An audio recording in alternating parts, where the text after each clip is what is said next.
I have sex for money, I give lap dances for money, and I post content online for money, and here are my unpopular opinions that are related to my industry. Number one is I don't have a problem with seeing married or engaged clients or clients that are in relationships. I have clients that are in relationships come see me pretty much every day that I work.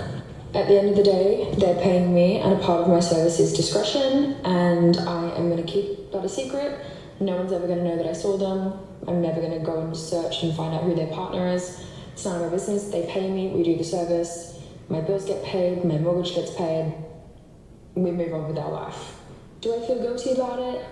No, I don't. Sometimes I've had clients come and see me and do this whole role play of like, I'm cheating on my wife with you, and I just know for a fact they don't have a wife. It's just some weird like cheating fantasy that they have. Like, I can't even confirm that everyone that comes to me and says, oh, I'm married, I'm engaged, I'm in a relationship, I can't even confirm if that's true. Like, some people just have weird fantasies, and it's been quite a trend lately where I've had clients pay me extra to do like dirty talk about like how I'm their little secret and that their wife doesn't know about me. Like, I think that, yeah, I'll actually never know.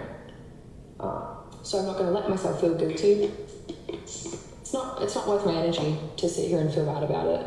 Number two, this isn't very unpopular. This is actually probably really popular. I just made a video about it before.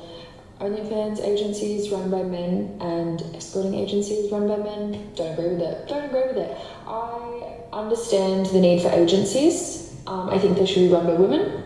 Or I think that if a man is running it, he needs to have experience in the industry himself. So he needs to be a retired Magic Mike or retired queer escort. Like, I don't want you taking a percentage of what I'm doing when you don't understand what I'm actually doing. You don't know what my brain is going through. You don't know what my body's going through. Because these people that run these agencies and take a percentage of what you're doing that haven't done it themselves, they push you.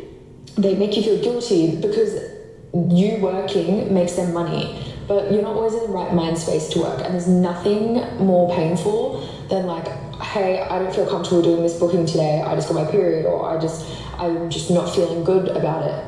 And then someone like coercing you or trying to, it's just not right for so many reasons. I could talk about it for hours. My other unpopular opinion, I know that it's popular within the industry, but just in society it's not very popular, is that sex work is so vital for society. I think that we provide a really, really important service. Obviously, not everyone is willing to provide this service. That's why married men come to me, because their women aren't providing them this service. Do you know what I mean? And that's why my work is so stigmatized, because not everyone wants to do it and people think it's dirty and blah, blah, blah. I think it's really important. I think that my job actually changes lives. And someone has to help the men's loneliness epidemic, the male loneliness epidemic. And it's going to be me. No, but genuinely, I do think that it is a really important service. There are people that are lonely. There are people that need someone to talk to. There's people that just need touch. There's people that need attention. And there's people that don't have time to go and seek it in the real world. Like, not everyone that's paying for it is paying for it because they're desperate or ugly or lonely or weird or autistic. People have really busy lives and they don't have time to go to a bar and pick someone up. They don't have time to get on dating apps. They've got time to put my name into Google, send me a text and send me a deposit, and I'll be there in an hour. Do you know what I mean? I have... All right, man, I don't... All right, so let me just start here, man. I think everyone is made in the image of God, right? And everyone deserves dignity no matter where they are. I believe that. I believe that. With that being said, I also think that when people choose to live a certain lifestyle, it challenges their ability to be logically aligned with their dignity. So hopefully that wasn't a word salad. Essentially what I'm saying is, because she's chosen this lifestyle and she's taking these unpopular opinions and ideologies and said, I'm going to make this truth for me. Now her mindset is essentially, it's warped. And the only hope there is that she she becomes free through Jesus. Because everything that she was saying is just, even though she's saying some things that someone may be able to understand, it's still like, it's like off. It's unaligned from the dignity that she should be living out. Like her saying like, oh, I take on, one of her unpopular opinions was she sleep with married and engaged men. She tried to smooth it up a little bit and say, well, some of it I think is just people wanting to do skits. They're not really married. They're not really engaged. And plus she doesn't have the way to prove it, is what she said.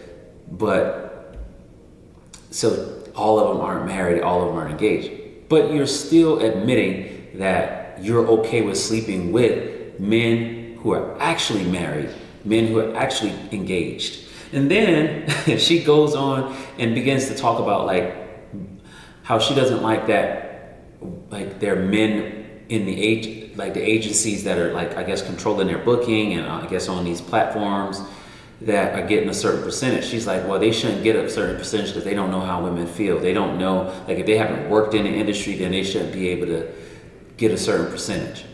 It's like in one breath, you're saying you don't care about those married men and their families and then their fiancés, but you want other people to care about your unpopular opinion of men that run agencies that you don't want to get a percentage of your work because they don't have experience. It's like the delusion and the hypocritical thinking. It's like you don't care about anyone else as long as you're benefiting from it. But when because she's benefiting from these married men and engaged men, they're paying. But when other people who are in the industry taking advantage of, or should I say, getting a portion of what she gets, she's like, oh no, that's not right. Now all of a sudden there's this compass that she wants to apply, this moral compass, this moral standard, this moral consideration that she wants to be applied. And I don't know, I just think whenever we start to practice certain lifestyles, ungodly lifestyles, immoral lifestyles, degrading lifestyles, lifestyles that lack dignity, lifestyles that lack compassion for other people, our mind, our thinking becomes warped and we start to talk out of both sides of our mouths. And that's essentially what's happening with her. She even went on so far to say being a SEX worker is a vital service. Listen, let me say this. I haven't been a follower of Christ all my life. So I know what it's like to be out in the streets living a certain lifestyle. If we practice a certain lifestyle, I don't care what we say. The lifestyle that we're practicing becomes our identity and it takes over our mind. It does. That's why we need to, get help when we're trying to come out of these lifestyles. That's why we're having to unlearn when we're coming out of these lifestyles, because we've just been dumping so much junk and so many ideologies and frameworks and just evil practices into our soul that now we have to unlearn all of that. And unfortunately for this woman, she's holding to these, as she said, unpopular opinions. And it's just sad. It's sad that, this is the lifestyle that she's chosen. And it's also sad that so many men are using her and then also harming themselves and their family. Like I'm the type of man, I approach things like, as a man, we should move and do things a certain way, because where we go and how we move and how we do things as leaders, as the head, as God called us, the world follows, society follows. So when we are out of pocket, all the other things start to collapse around us. So, I do disagree with her I mean, I definitely disagree. However, I also disagree with the men going and taking advantage of her, that's using her for her services, that are married, that are engaged. And even if you're not married, I just don't, well, let me take myself out of this.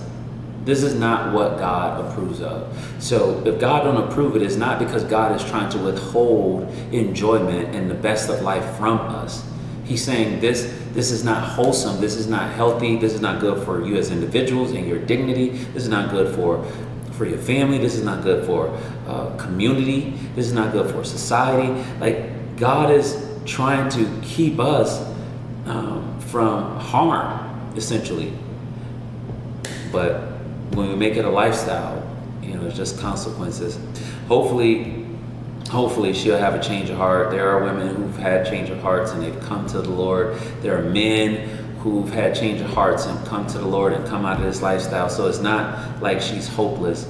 I just, there's just so much damage done the longer we stay in these lifestyles, and there's so much hypocrisy and so much brokenness.